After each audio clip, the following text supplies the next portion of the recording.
Hey sneak peekers, it's Jillian and I'm standing on the red carpet at the Austin Film Festival world premiere of One Night starring Anna Camp. You don't want to miss this.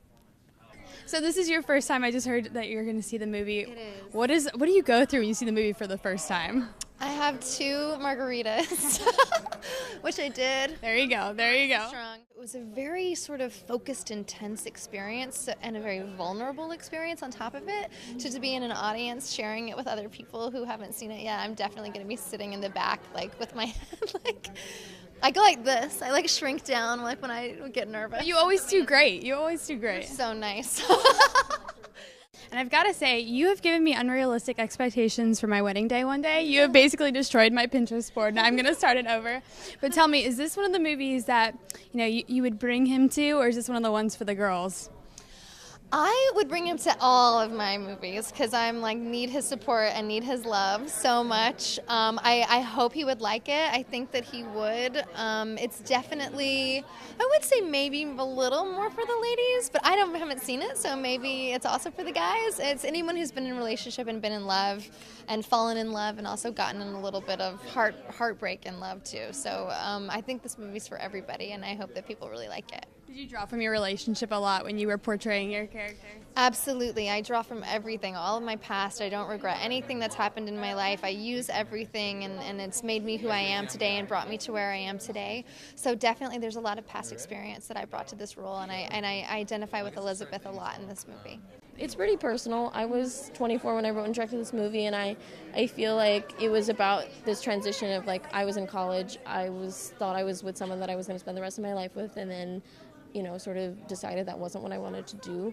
And I matured. I realized that, like, love is hard work. Relationships are hard work. And it's something that everybody goes through, is, like, realizing that, you're young and you have ideals. You grow up. You don't lose that that idea of romance. Everybody has that idea of romance. But it's about learning it's more of a partnership than anything else. And so that was very personal for me. I mean, 4 years ago, I was working as an assistant in the mailroom at UTA, which is a talent agency in Los Angeles, and I had no idea that I would go on to make movies. So it is almost as if I've kind of surprised myself, and I feel really lucky and grateful that I had the actors that I did and the support to make this movie. It's really hard to make movies. So. But it's so much you, too. I mean, the actors do so much, but it's your talent, too, and you're obviously something super special. Like, for me as a college student, seeing you have a movie 4 years after you graduated is just surreal, and it's something I just want to congratulate you on. Thank you so much. Yeah, it takes being a little crazy, I guess. I was just really determined. After I graduated, I really honestly thought I was going to be a producer, but I think I've always been writing and telling stories. I was a visual artist at Yale. So this just seemed like a natural outgrowth of that, and making movies has been one of the most rewarding experiences in my life, being able to tell stories, being surrounded by the people I care about, and working with such passionate, talented people. It's a total gift, and I'm privileged to be in this position because it's a life dream for people to be able to, tell stories like this and have people watch your movie. And yeah, I'm really excited to premiere here. This is just the beginning. Yeah, hopefully.